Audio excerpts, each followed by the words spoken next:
জ্বালানি সংকট আর যান্ত্রিক ত্রুটির কারণে উৎপাদন ব্যাহত হওয়ায় গত কয়েকদিন ধরে লোডশেডিং এর কবলে দেশবাসী। রাজধানী ঢাকার অনেক এলাকায়ও দিনে ও রাতে লোডশেডিং হচ্ছে, তবে এর মাত্রা বেশি গ্রামাঞ্চলে। বুধবার দিনের বেলাতেও ডেস্কো এলাকায় 150 মেগাওয়াট ও ডিপিডিসি এলাকায় 200 মেগাওয়াট লোডশেডিং হয়েছে। এতে করে রাজধানীর কোনো এলাকায় 1 ঘন্টা, আবার কোথাও 2 ঘন্টা করে লোডশেডিং হয়েছে। বিদ্যুৎ উন্নয়ন বোর্ড পিডিবির তথ্য বলছে, বিদ্যুৎ উৎপাদনের বর্তমান সক্ষমতা 27,086 মেগাওয়াট। এর মধ্যে জ্বালানি স্বল্পতায় 3,846 আর রক্ষণাবেক্ষণ ও যান্ত্রিক ত্রুটির কারণে 3,835 মেগাওয়াট ব্যবহার করা যাচ্ছে না। এদিকে লোডশেডিং এর প্রতিবাদে নোয়াখালীর সদর উপজেলার দাঁতপুরে পল্লী বিদ্যুতের সাবস্টেশনে 2 দফা হামলা করেছে বিক্ষুব্ধ জনতা। কুমিল্লা ও ময়মনসিংহ সহ বিভিন্ন এলাকায় বিদ্যুতের লোডশেডিং বেশি হচ্ছে। বিদ্যুতের জন্য আমাদের যে ফ্রিজে সমস্ত কৃষি খাদ্যগুলো আছে সব নষ্ট হয়ে যাইতেছে, এবং সারাদিনের মধ্যে মানে কারেন্ট না থাকলে চলে আর কি। সারাদিনে যাইতেছে আইতাছে, এই অবস্থা সারাদিনে 2-4-5 ঘন্টা করে কারেন্ট, পোলা মানে লেখাপড়া খুব সমস্যা। বিদ্যুৎ না থাকার কারণে অনেক মুরগি মারা যায়, অনেক ক্ষতিগ্রস্তের মুখে পড়ে গেছি। দিনে 12 ঘন্টার মধ্যে 7 ঘন্টা বিদ্যুৎ থাকে না।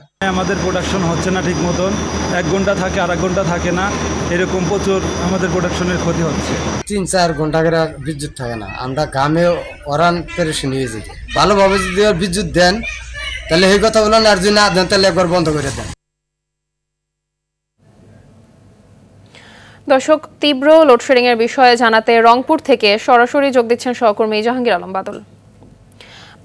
রংপুরে দিনে রাতে কত ঘন্টা করে লোডশেডিং হচ্ছে আসলে জানতে চাইবো, আর জনজীবনে কি ধরনের প্রভাব দেখতে পাচ্ছেন?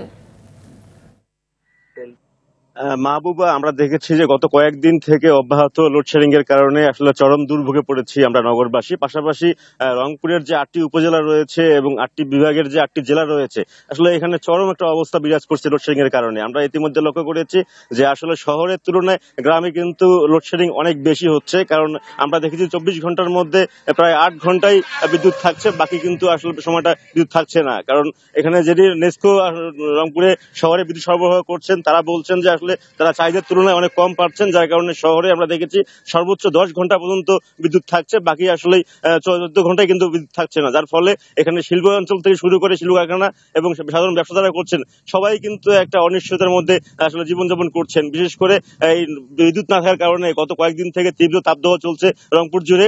একদিকে গরম তাপ দিয়ে তার উপরে আপনার লোডশেডিং এর ফলে আমরা দেখেছি যে সাধারণ মানুষ সহ সর্বস্তরের মানুষ একটা অনেক ভোগান্তির মধ্যে পড়ে গিয়েছে।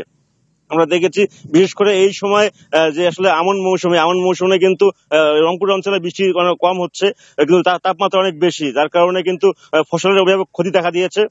এর পাশাপাশি যারা পোল্ট্রি খামারি এবং গবাদি পশু খামারি রয়েছেন, যারা আধুনিক খামার করেছেন, তারা কিন্তু অনেকটাই বিদ্যুতের উপর নির্ভরশীল, তারাও কিন্তু অনেক ব্যাহত হচ্ছেন তাদের খামার কাজে। এবং পাশাপাশি এই তীব্র গরমের কারণে এবং লোডশেডিং এর কারণে অনেকে অসুস্থ হয়ে পড়ছেন। আমরা ইতিমধ্যে লক্ষ্য করেছি বিশেষ করে যারা ব্যবসায়ী রয়েছেন, তারা কিন্তু ব্যবসা একবার অনেক শিল্প কারখানা রয়েছেন শিল্প উৎপাদন বন্ধ করে দিয়েছেন বিদ্যুৎ না থাকার কারণে, এবং তারা কিন্তু চরম সংকটে ভুগছে যে আসলে জ্বালানি তেল দিয়ে বিদ্যুৎ দিয়ে আসলে উৎপাদন করে জেনারেটর দিয়ে বিদ্যুতের তুলনায় সে ইয়ে করা সম্ভব হচ্ছে না। যার ফলে কিন্তু রংপুরের 8টি যে বিভাগের 8টি জেলাতেই কিন্তু এই অবস্থা বিরাজ করছে, এবং বিদ্যুতের লোডশেডিং কাটিয়ে উঠতে তত্ত্বাবধায়ক সরকারের প্রতি সবাই জোর দাবি জানিয়েছেন।